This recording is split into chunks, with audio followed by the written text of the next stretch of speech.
Special Agent, I know last week was a rough one, but it has been 1 week and the task force has received another communication from the math problem killer. He is holding a young woman named Lois Bailey at 2746 Birch Lane, and I am sending you inside to get her out. Given the suspect's extreme violence towards our surveillance teams last week, I am hesitant to send an agent inside. However, one of the primary missions of this task force is the protection and preservation of innocent life. And right now there is an innocent life inside that facility, so you're going in. Your mission is the safe recovery of Lois Bailey. Approach each room and each problem with caution and analysis. Do not let your emotions take control. Let the facts be your sword and shield. Your success in this mission will depend on your ability to navigate and disarm the suspect's traps with precision. The safety of Lois Bailey rests squarely on your shoulders. Exercise caution. Be vigilant. Get that hostage out alive. Good luck.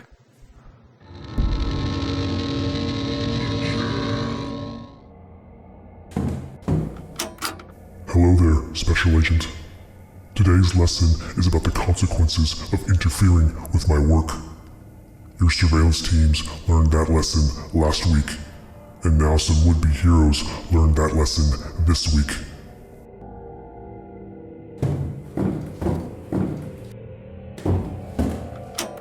I was following a young woman through the 56th Street Park. She saw me and ran. I was faster. As I closed in on her, she reached a group of 3 men, Chad Bosworth, Connor Davis, and Cameron Bailey. She pointed towards me, and the 3 men started to chase. I was outnumbered. I turned and ran. I quickly lost them.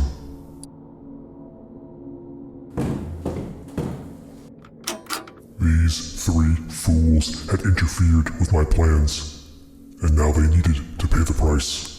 I disregarded the woman and started following the group. I followed them for 8 hours. They moved from bar to bar, but eventually one left the group and staggered out of the bar at 1 a.m. I grabbed him.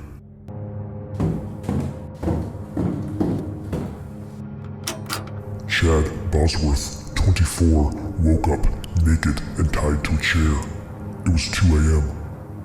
I wanted to know who the other 2 men were. I wanted to know their names. I wanted to know where they lived. I wanted to know where their families lived. And Chad was going to tell me. Of that, I was certain.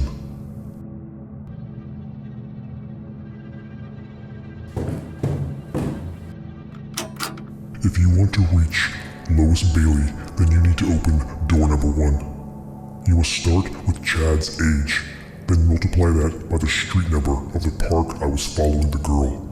You must then add the time I abducted Chad outside the bar. The answer will open door number 1.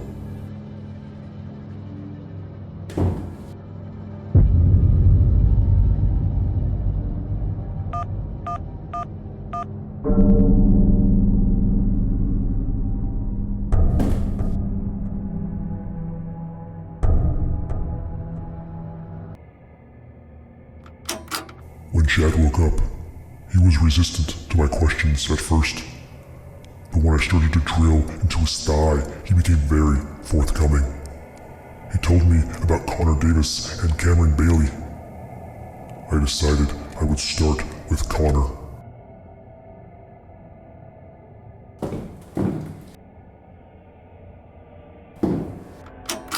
Connor, age 24, lived with his parents Mary, 52, and Elton, 57. It took 87 minutes to reach the house when I left Chad. The time was 5 a.m. They were all asleep. 17 minutes later, Mary and Elton's throats were cut and they were hanging in their living room, dripping blood on the carpet.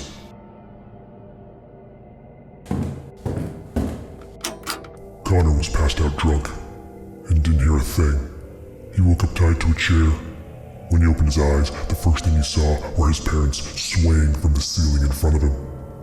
Connor caused me to lose my prey, and so I made the last 37 minutes of his life the most painful of his life.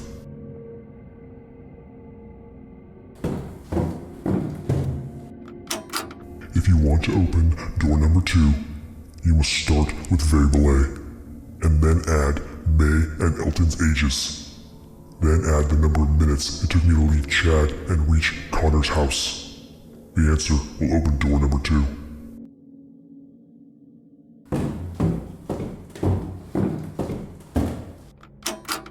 You will start with Connor's age, and then multiply by the number of minutes it took me to cut his parents' throats and hang them. You must then multiply by the time I arrived at his parents' house. The answer will be variable A.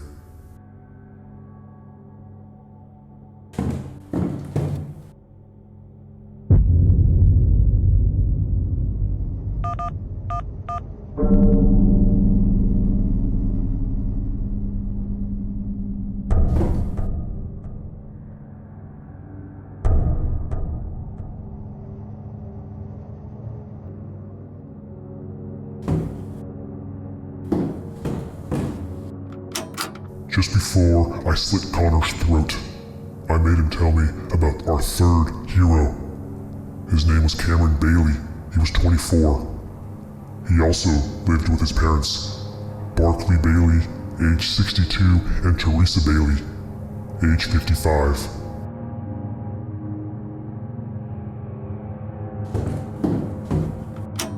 I want you, Special Agent, to add the time I arrived at our hero Cameron Bailey's parents' house to Cameron's age, and then multiply by the number of nails I hammered into his mother, Teresa Bailey. The answer will be variable A, Special Agent.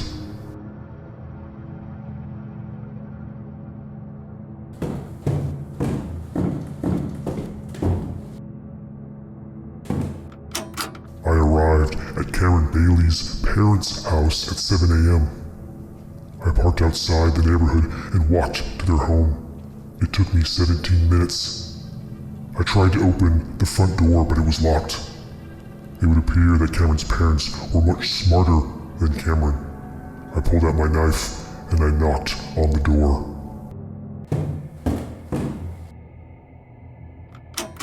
Teresa Bailey opened the door and smiled at me. She was very beautiful. I slammed my knife into her throat, then grabbed her and held her to the ground. She was dead in 21 seconds. I then got up and walked into the kitchen and found Barkley Bailey reading the newspaper. He didn't even look up. I walked up behind him and slit his throat. He never noticed me.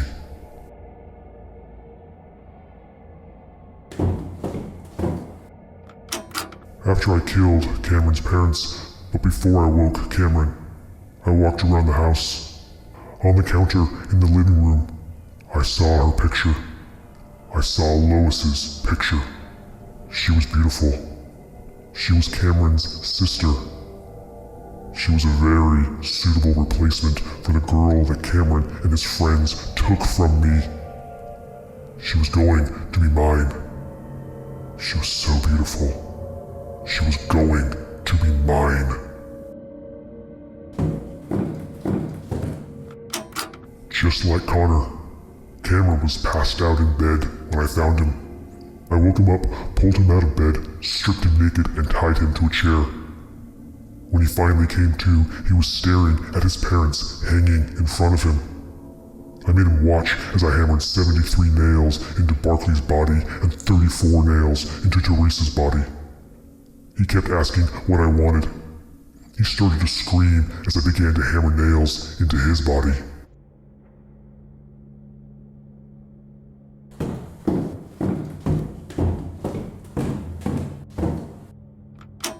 I want you to start with the number of nails I hammered into Barkley Bailey, and then subtract the number of seconds it took Teresa Bailey to die. Then multiply by Cameron's age. Then add the number of minutes it took me to walk to Cameron's parents' house. You will finally add variable A. Your final answer will open door number 3. Or was that too complicated for a pathetic little special agent like you?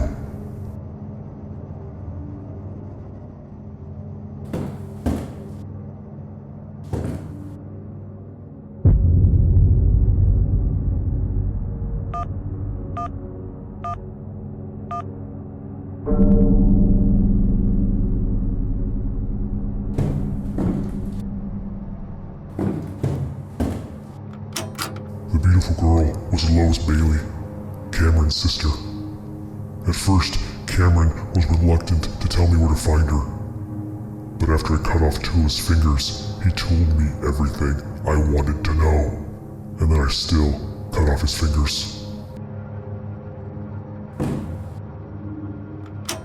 Lois Bailey was 25. She was a bartender at Snelly's on 59th Street. I got there in 48 minutes. I watched her for 6 hours. She looked delicious. Tight, low-cut blue jeans, a pierced belly button, a tight, low-cut shirt. She was going to be mine, Special Agent.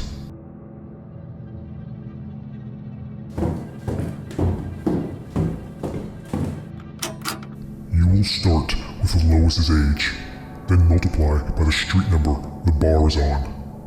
You will then multiply by the number of hours that I watched her. The answer will open door number 4.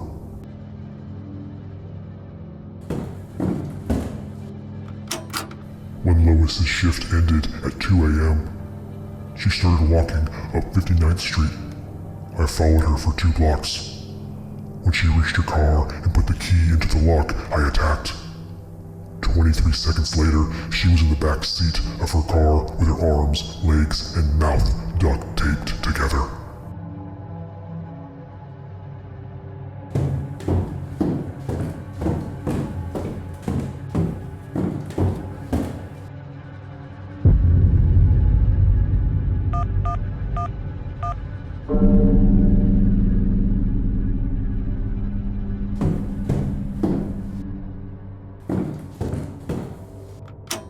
After locking Lois Bailey in that metal box, I drove 48 minutes to Chad's parents' house. I arrived at 9 p.m.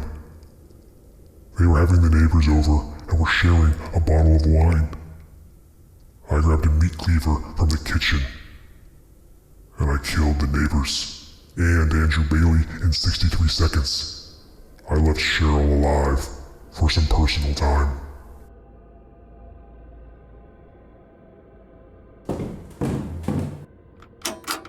Tell me, Special Agent, do you remember Chad, the first hero that I captured?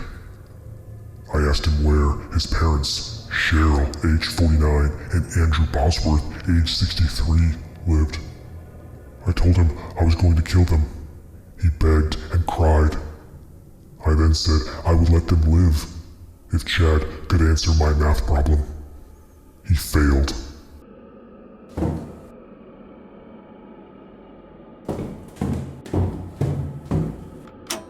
Cheryl begged and pleaded. With tears flowing down her eyes, she kept asking why. Why am I doing this? Why am I doing this? I don't know you. I leaned in close to Cheryl, and I whispered into her ear, so soft and so gently, your son didn't know his math.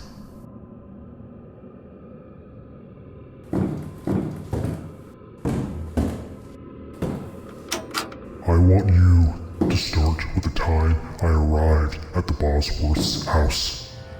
Then multiply that by the number of seconds it took me to kill the neighbors and Andrew. Then I want you to add Andrew's age. Finally, you must multiply your answer by the first number of Cheryl's age. The answer will open door number 5. Think carefully. One mistake, and Lois Bailey burns.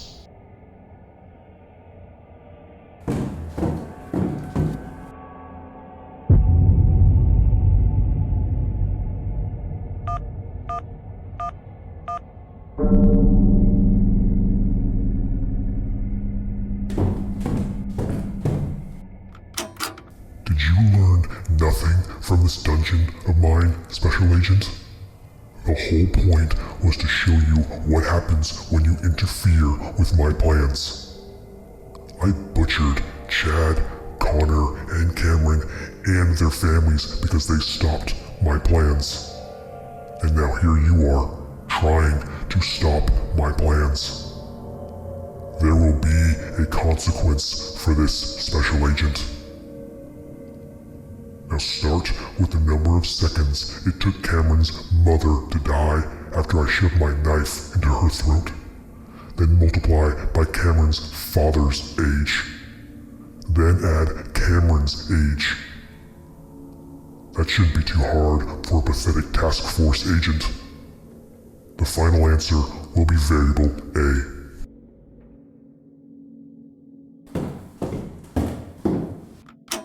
You pathetic, stupid little agent. Do you really think you can save her? Do you really think you can save my Lois? You are going to fail. You will fail. So start with Connor's age, then add Elton's age, then multiply by the number of minutes it took me to kill Connor's parents, and hang them in the living room. The answer will be variable B.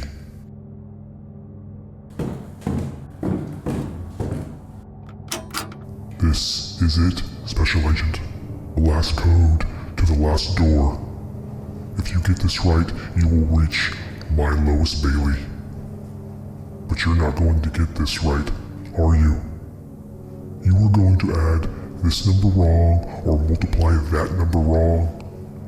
You are going to enter the wrong code into the keypad, and the valves on the acid drums are going to open. That is what is going to happen, Special Agent. So let's get this over with. The code to open the final door to Lois Bailey is variable A plus variable B. Now go kill Lois.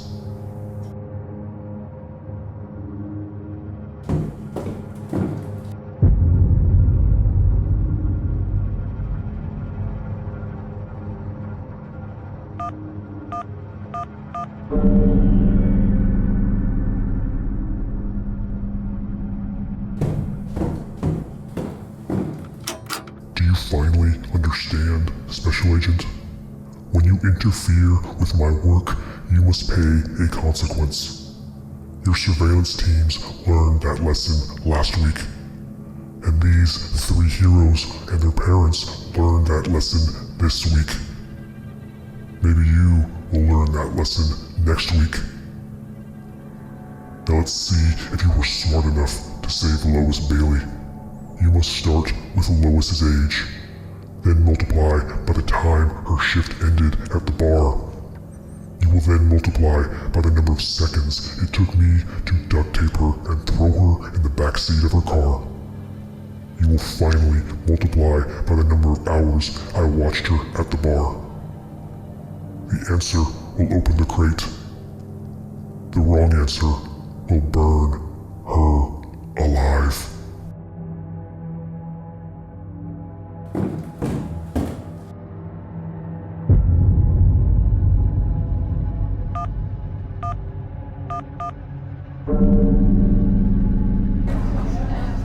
Alright everyone, let's get this post-operation briefing started. We have some victories to go over today. First of all, I want to congratulate the Special Agent for successfully rescuing Lois Bailey. Through the adept application of critical thinking and analytical skills, the Special Agent played a crucial role in ensuring the successful extraction of Lois Bailey. The Special Agent's dedication and logic-based decision-making exemplify the high standards upheld by our task force. Outstanding. Okay, next. There was a silver lining to the attacks on our agents last week. A citizen who witnessed one of the math problem killer's accomplices abduct one of our agents has come forward. Through police sketching, digital reconstruction, and analysis, we have identified the accomplice as one Dwayne Hogarth. He has no education and a rap sheet a mile long. Our behavioral analysis unit theorizes that Mr. Hogarth would be enamored by the high intelligence and extreme violence exhibited by the math problem killer and would desire to emulate him. This is our new target, people. If we can get this accomplice, we can find the math problem killer. I am directing our resources to locating Dwayne Hogarth. This is our guy. All right, everyone, get out there and find this guy. Good hunting.